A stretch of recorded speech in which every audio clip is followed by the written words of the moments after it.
बाबा साहब अम्बेडकर हमें वोट का अधिकार देके गए, जिस वोट से चंद्रशेखर जी की वीडियो देखने के लिए आप हमारे चैनल को सब्सक्राइब, लाइक, कमेंट जरूर करें। हम लोग जुल्म जाति सह रहे हैं, अन्याय अत्याचार सह रहे हैं, भूखे नंगे रह रहे हैं, तो हम किस घड़ी का इंतजार कर रहे हैं? कभी किसी ने हमारा भूखा पेट और हम पे होने वाला जुल्म नहीं देखा, हमारी तकलीफें नहीं देखी, हमारे टूटे हुए घर नहीं देखी, हमारे ऊपर आने वाली मुसीबतें नहीं देखी, किसने हमारा खाली कनस्तर नहीं देखा, किसी ने जो है हमारी गलियां नहीं देखी, सड़कें देखी, हम किसका इंतजार कर रहे हैं?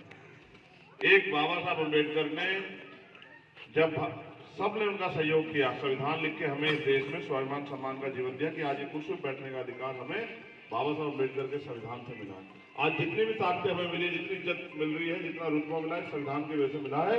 और आज इस देश के संविधान खतरा है। कल ही एक भाजपा के नेता कह रहे थे कि हमें 400 सीटों दे दो, हम इस देश के संविधान को बदल देंगे। अच्छी बात है, उनके मन में अपने मकसद हो सकते हैं। क्या हमारे मन में भी कोई मकसद है कि हम इस मुल्क में दोनों दर्जे के नागरिक बनकर रहेंगे? जब इस देश में संविधान नहीं बचेगा तो वोट भी नहीं बचेगी, वोट नहीं बचेगी तो कोई गलियों में पैर रखने आएगा?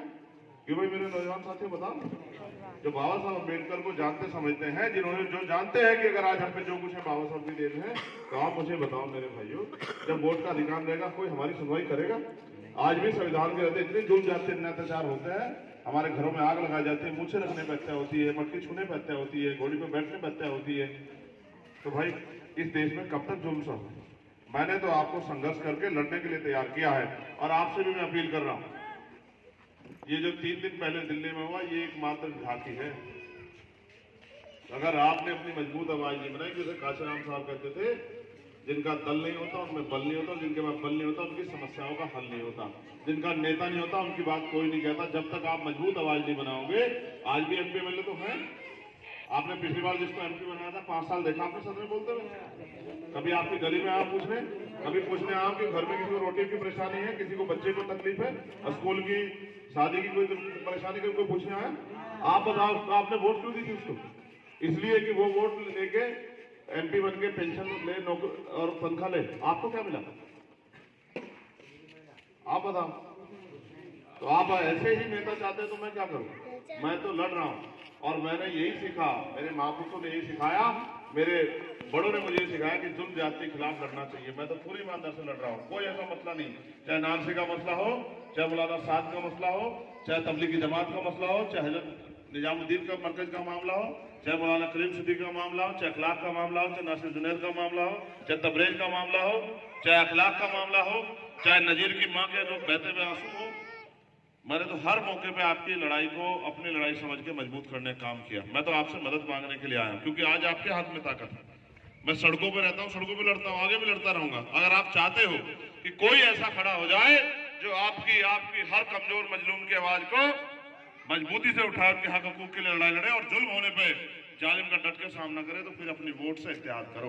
फिर आप मुझे ताकत दो कि मैं इस लड़ाई को सड़क से उठा के संसद तक लेके जा सकूं। और अगर आपने फैसला कर लिया, फिर कोई ऐसा नहीं जो संविधान को खतरा पैदा कर दे।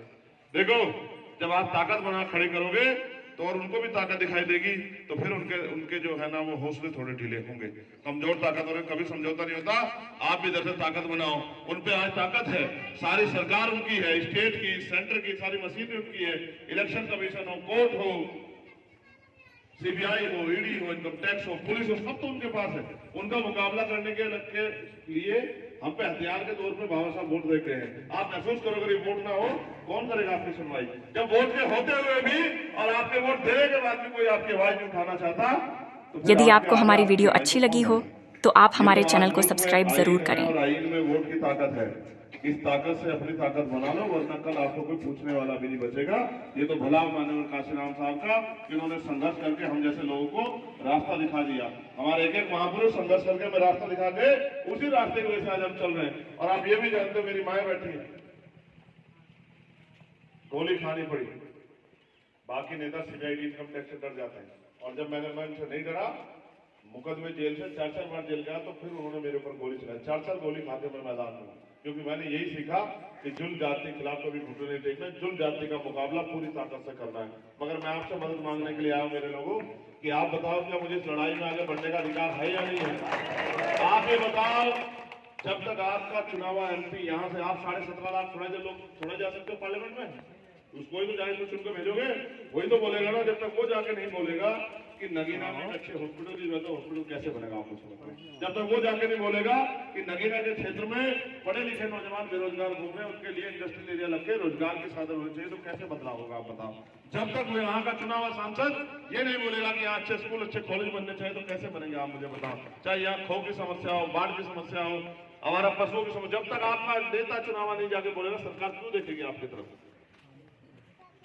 जब तक आप अपने नेता को, पढ़े लिखे व्यक्ति को, काम करने वाले व्यक्ति को मौका नहीं दोगे, तो आएंगे लोग वोट लेके चले जाएंगे, उनकी जिंदगी बदल जाएगी, आपका कुछ नहीं बदलेगा। मैं तो 11 साल से सड़कों पर हूँ और आगे भी मजबूती से इस लड़ाई को लड़ूंगा, क्योंकि मैं मानता हूं कि मैं तो शुरुआत कर रहा हूं।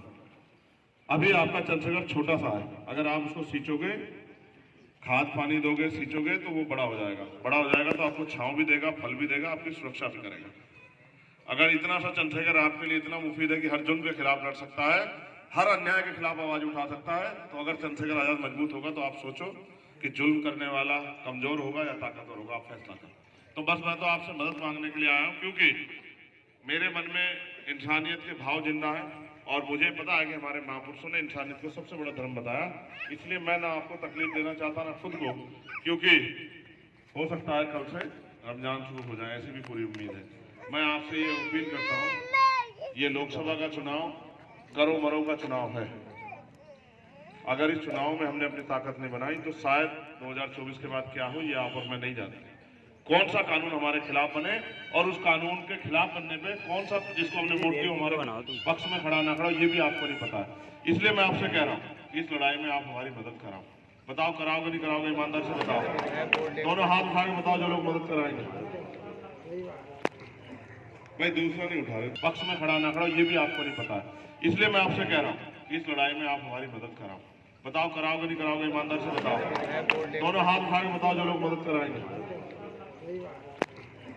भाई दूसरा नहीं उठा रहे, सफेद टोपी वाले मेरे साथ नहीं। जब देखो ऐसा है, मैं तो 24 घंटे 7 दिन का वर्कर हूँ आपका, लेकिन अगर आप मेरे साथ ढिलाई बरतोगे तो खराब हो जाएगा, नहीं हो जाएगा कि भाई आप एक कदम चलोगे 100 कदम ना चला तब कहना। अगर आपको खून नहीं दिया, अगर खून की जरूरत पड़ी तो खून नहीं दिया तो तब कहना। आपको भी कह रहा हूं, अगर आपकी गरीबी बेबसी लाचारी को 10 साल में ना काट दिया तब कहना। आपके हाथों की लकीरों को, जो आपकी लकीरें जो दी है कुदरत ने उससे ज्यादा हो गई है, इन हाथों की लकीरों को अगर इनको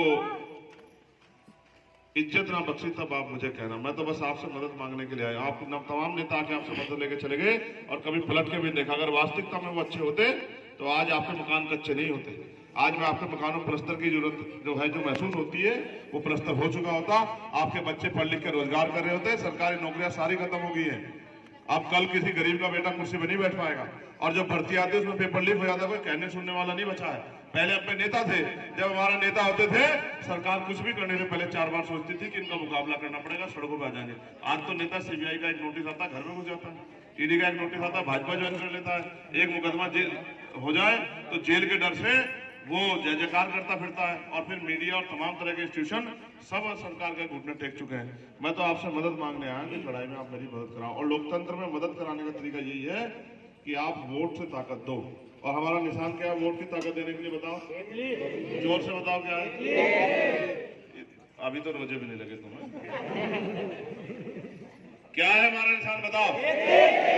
आप बताओ हमारा निशान क्या है। केतली को वोट दोगे नहीं दोगे, ईमानदार से बताओ। ऐसा तो नहीं कोई 1000-2000 रुपए दिखा देगा उसकी बातों में तो नहीं आ जाओगे। पक्का सोच लो। गरीबी बेबसी खत्म करनी नहीं करनी है। अपने बच्चों के बारे में सोचना है। इज्जत मान सम्मान जिंदगी चाहिए नहीं चाहिए। जुल्म जाति खत्म करनी है नहीं करनी है। इस देश में तरक्की और रोज रोज जो ये बताना पड़ता है कि हम इस मुल्क से कितना प्यार करते हैं, इस बाबत पे पाबंदी चाहिए नहीं चाहिए, बताओ। तो फिर आप अपनी मजबूत आवाज तैयार करो। भाई इसको खोलना जाओ, भाई खोल लो, तुम रुक जाओ, इनसे खुलवाए, खोलना था इसको, खोल दो। हाँ इसमें कुछ है नहीं, बताओ, है ना। हाँ इधर देखो जल्दी फिर। हाँ भाई पीछे हो जाओ, पीछे हो जाओ जल्दी। क्या लिखा है बताओ। हाँ जल्दी बताओ क्या लिखा है, देखो जल्दी आप भी सब लोग। हाँ मैं आपसे अपील करूंगा, जिनसे मुकाबला है वो बहुत पैसे वाले लोग हैं, बहुत साधन उनके पास है, मीडिया उनकी है, सरकार उनकी, सब कुछ उनका है। और मैं 24 घंटे 7 दिन यही काम करता हूँ। मेरा गला इसलिए सीबीआईडी इनकम टैक्स नहीं पकड़ सकती क्योंकि ना मैं कोई व्यापार करता, ना मेरा कोई उद्योग है, ना मैं नौकरी करता। मैं आपसे अपील करता हूँ उनका मुकाबला करने के लिए। साहब कहते जो सहारा देगा SRF देगा, मुझे आपसे मदद की भी जरूरत है। चाहे आप अपनी मेहनत कमाई से 1 रुपए की मदद करो, लेकिन इस केस में मदद जरूर करो, जिससे कि उनसे लड़ने का मेरा हौसला मजबूत हो और आपका एक एक पैसा मुझे बहुत ताकत देगा उनसे लड़ने की। इसलिए मैं आपसे अपील करूंगा, पहली अपील ये कि आप इसमें मदद करो। दूसरी अपील ये, आपकी जेबों में फोन है या नहीं है? फोन देखो, चेक करना, कोई चोरी तो नहीं है। इन फोनों का भी प्रयोग करो। मैं सब जगह नहीं जा पाऊंगा, आपके दोस्त रिश्तेदार, आप जिम्मेदार लोग हैं, फोन करना शुरू करो, उनको बताना शुरू करो कि भाई हम चंद्रशेखर आजाद हमारा भाई है, उसकी मदद करेंगे। सब लोग जो है उसकी मदद करो।